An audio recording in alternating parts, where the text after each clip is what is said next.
कहा, कर्म में अकर्म का भाव सामान्य जीवन के कर्म निपटाते हुए मनुष्य के भीतर उन सभी प्रतिबंधों को समाप्त करा देता है जो उसे ईश्वर रित की बूंदों से वंचित करते हैं। सामान्य बिजनेस करते समय, सामान्य माल बेचते समय भी मनुष्य को ऐसा अनुभव करा देना कि मैंने सेवा की, वो मनुष्य को कई अंशों में ऊपर उठा देता है।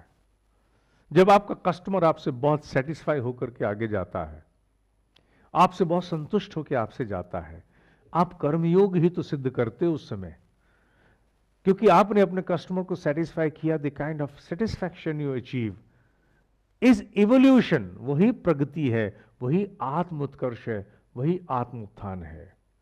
जब आपका कस्टमर आपसे डिससेटिस्फाइड होकर के बार बार जाता है, बार बार कोई भी कस्टमर, हर कस्टमर जा रहा है, तो आपके लिए कर्म कर्म बंधन बन रहा है। इसका मतलब आप कुछ ठीक नहीं कर रहे हो। आपका हर कस्टमर आपसे दुखी होकर जा रहा है। आपका हर कस्टमर, चाहे आप जॉब में है, चाहे बिजनेस में है, शॉप में है, कहीं भी है, आपके कस्टमर्स में थे कम से कम 90% customers, more than 90% customers should go as satisfied accomplished customers. 5% छोड़ दीजिए, उनका ठेका भगवान ने लिया, आपके पास नहीं है। उनको इस पृथ्वी पर अभी संतुष्ट करने वाले जन्म नहीं लिया। आप 90-95 की चर्चा करो। अगर 90 to 95% कस्टमर्स आपके आपसे सेटिस्फाइड है, then you are in a state of accomplishment. उस अवस्था में फिर आपने कुछ उपलब्धि पाई, आपने प्राप्ति की है। यह भाव आपको मन में रखना होगा, क्योंकि तब आपने कर्म में अकर्म सिद्ध कर लिया। तब आपको माला पकड़ने की भी जरूरत नहीं है, तब आपको अलग से उपासना पर बैठने की जरूरत नहीं है। If every customer of yours is going satisfied 90 to 95%, माने एवरी का मतलब हमेशा स्केल को हमेशा 90-95% ही मानना चाहिए। स्केल को 100% नहीं कर सकते आप। अगर 100% आपने कर दिया तो फिर आप मनुष्य नहीं हो, कृष्ण जी की जय हो बोलना पड़ेगा। 90 to 95% people whom you interact with, whom you do business with, if they are satisfied people, then believe me, आप कर्म में अकर्म सिद्ध कर रहे हो। When a human sincerely performs acts that appear as inaction, then he automatically benefits of the cosmic bliss. अकर्म प्रतीत होने वाले समस्त कर्मों को जीव जब अपना प्राथमिक दायित्व समझकर करता है, समझ कर बीच में से मैंने छोड़ दिया, करता है, तो वह स्वतः ही ईश्वर हित को प्राप्त हो जाता है। वो सारे कार्य जो नॉन प्रोडक्टिव प्रतीत होते हैं, वो सारे कार्य, जब वो नाद की साधना हो, चाहे गायत्री हो, चाहे अपने साथ बैठ करके आत्मविश्लेषण हो, ये सारे कार्य जो नॉन प्रोडक्टिव प्रतीत होते हैं, जो कभी मूड की बलि चढ़ जाते हैं। स्वामी रंगानाथानंदा जी बहुत बड़े मार्तंड हैं स्वामी रामकृष्ण मिशन में, जिन्होंने गीता लिखी है। अनेकों गीता, मैंने कहा इसको पढ़ने से पहले अनेकों गीता पढ़ के आया, उनकी तो मैं कभी भी नहीं छोड़ पाता हूं। उन्होंने बहुत सुंदर बात एक लिखी है। उन्होंने कहा कि, अब पता नहीं उन्होंने ये किताब लिखते समय 1970 की चर्चा की है या उससे पहले की, ये मुझे याद नहीं है। उन्होंने लिखा है कि मैंने एक शब्द, मुझे किसी ने कहा बोर्डम, बोर हो गए। कहते मैंने डिक्शनरी उठाई और डिक्शनरी में शब्द ढूंढा, उस समय उस डिक्शनरी में कोई शब्द नहीं था। कहने उसके बाद मैं अमेरिका गया, तो अमेरिका में मैंने वहां की डिक्शनरी मंगाई, उस डिक्शनरी में मैंने ढूंढा बोर्डम या बोर शब्द। कहने लगे उस काल में ना अमेरिका में, ना यूएस इंग्लिश, ना यूके इंग्लिश, दोनों की डिक्शनरी में बोर और बोर्डम शब्द था ही नहीं। कहते हैं इस बोर और बोर्डम शब्द का प्रादुर्भाव उसी दशक में हुआ। अब वो शायद 60 का दशक होगा, मैं अनुमान लगा रहा हूं, सब्जेक्ट टू करेक्शन। 60 के दशक में यह शब्द आया, बोर एंड बोर्डम। और जैसे ये शब्द आया बोर एंड बोर्डम, उसके साथ साथ ही शुरू हो गया वो विषय भी, जब 5 days a week की चर्चा होनी शुरू हुई। माने बोर और बोर्डम की चर्चा जिस दशक में शुरू हुई, उसी के साथ साथ शुरू हो गया 5 days a week। और उन्होंने कहा कि लोगों ने अमेरिका में बाकी स्थानों पर शुक्रवार शाम को बैग पैक करके भागना शुरू कर दिया, और यह सोच करके भागना शुरू कर दिया बहुत हो गया 5 दिन, अब हमें बाहर जाके एंजॉय करके आना चाहिए। माने उन्होंने कर्म को कर्म बंधन मानना शुरू कर दिया और बोर्डम शब्द का आविष्कार हुआ। 5 डेज अ वीक की कल्चर शुरू हुई और जब वो रविवार शाम को वापस भी आते थे तो बहुत ऊर्जा से भरे हुए नहीं आते थे। आधे अपने आपस में झगड़े करके आ जाते थे, पति पत्नी है तो या मित्र हैं तो, आधे ड्राइविंग की थकावट से आते थे और फिर मंडे मॉर्निंग ऑफिस जाना माने वो वेरी हैवी। इसलिए किसी ने कहा था कि मंडे मॉर्निंग सबसे ज्यादा हार्ट अटैक होते हैं, फिर जाना पड़ेगा। एक विषय ऐसा शुरू हुआ जिसने कर्म में से अकर्म के भाव को हटा दिया। गीता इसका विरोध करती है। गीता जो लोग निठल्लों का ग्रंथ मानते हैं, गीता जो केवल एक धार्मिक ग्रंथ मान के किनारे करते हैं, उसमें there is no room for any vacation और हॉलीडे। गीता इस सिद्धांत पर कार्य करती है कि 7 दिन सक्रियता के हैं, 7 दिन सक्रियता है। मनुष्य के भीतर बोर्डम का तो कोई स्थान ही नहीं है। ये शब्द हमारे यहाँ है ही नहीं, अंग्रेजों के पास भी नहीं था, वो भी कहीं से ले आए।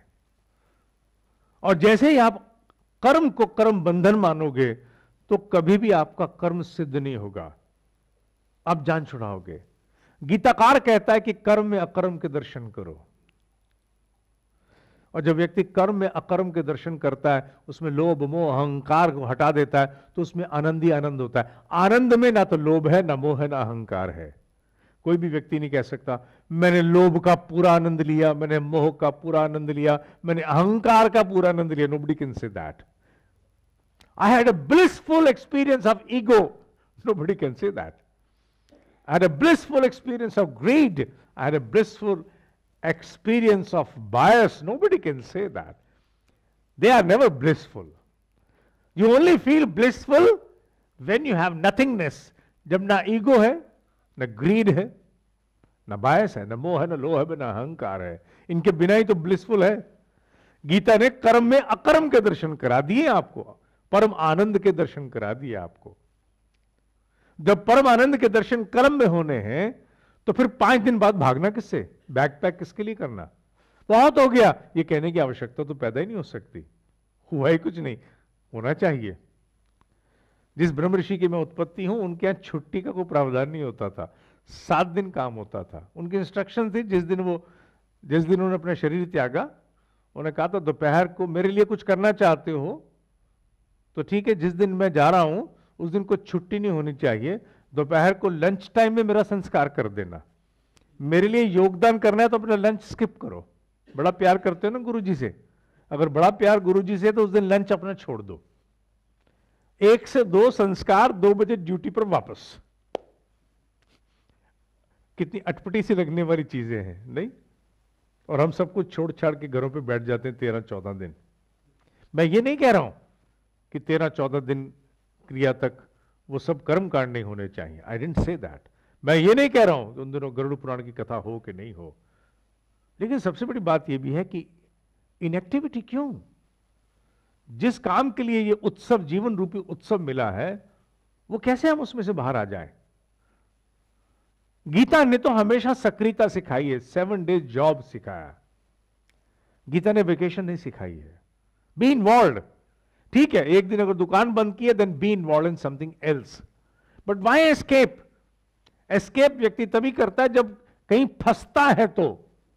और फंसता किस में है? लोभ में फंसता है, मोह में फंसता है, अहंकार में फंसता है। कभी सेवा में नहीं फंसेगा, हृदय से करने वाली सेवा में नहीं फंसेगा। आपकी दुकान टाइल की है, कपड़े की है, स्टेशनरी की है, बैंक जॉब में है, फैक्ट्री में है, अगर आप सेवा के लिए उपस्थित होकर के कर्म में अकर्म के दर्शन करते हो, then Sunday is not the day of running away from everything. Sunday में be a day to do something else which is equally important, but not running away. Gita इतनी सक्रियता सिखाती है। ये स्वामी रंगानाथानंदा जी के पूरा वक्तव्य जो उन्होंने लिखा है, मैंने उसको 2 बार भी पढ़ा, उसका निष्कर्ष है। और मेरा उनको प्रणाम करता हूं। उनको शरीर त्यागे हुए भी मेरे ख्याल 2-3 दशक हो गए। उन्होंने गीता पढ़ाई है, बहुत सुंदर गीता पढ़ाई है। ऐसे ब्रह्म ऋषियों को बारंबार प्रणाम है जो पृथ्वी पर आकर के इस तरह के ज्ञान को खोल के जाते हैं। इसी को मैंने लिखा, when a human sincerely performs acts that appear as inaction, that he automatically benefits of the cosmic bliss। अकर्म प्रतीत होने वाले समस्त कर्मों को जीव जब अपना प्राथमिक दायित्व समझकर करता है तो वह स्वतः ही ईश्वरित्व को प्राप्त हो जाता है। जहां दुकान पर सर्विस की बहुत जरूरत है, कर्म में अकर्म के दर्शन की, ताकि ब्रेन पोटेंशियल खुले, वहीं अकर्म प्रतीत होने वाले कामों की भी आवश्यकता है। उपासना स्थली पर बैठना है, बोर हो गए, मूड ठीक नहीं है, then even then non productive प्रतीत होने वाला, अकर्म प्रतीत होने वाले काम को भी मोस्ट इंपॉर्टेंट समझ करके करने के लिए बैठना भी उतना ही जरूरी है, क्योंकि यह जीवन मिला किसके लिए है? इवोल्यूशन के लिए।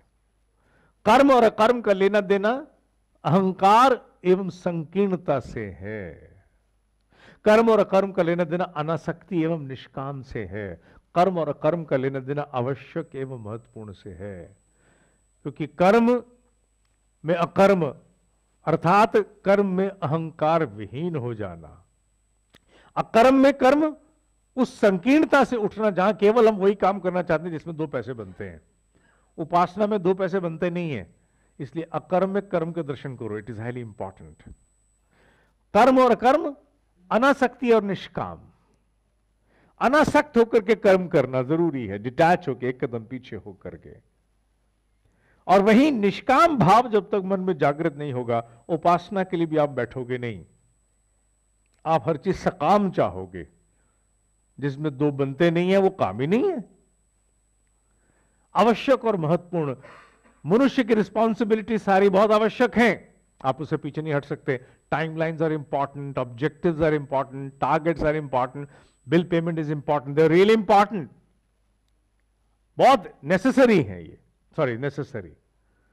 लेकिन व्हाट अबाउट आत्मोत्कर्ष? That's equally important. There should be no contest between necessary and important. यहां अर्जेंट और इंपॉर्टेंट की बात नहीं कर रहा हूं मैं अब, वो तो टाइम मैनेजमेंट में हम लोग पकड़ते हैं हम लोग। यहां चर्चा अब नेसेसरी और इंपॉर्टेंट की है। रोटी कमाना नेसेसरी है, नेसेसरी है,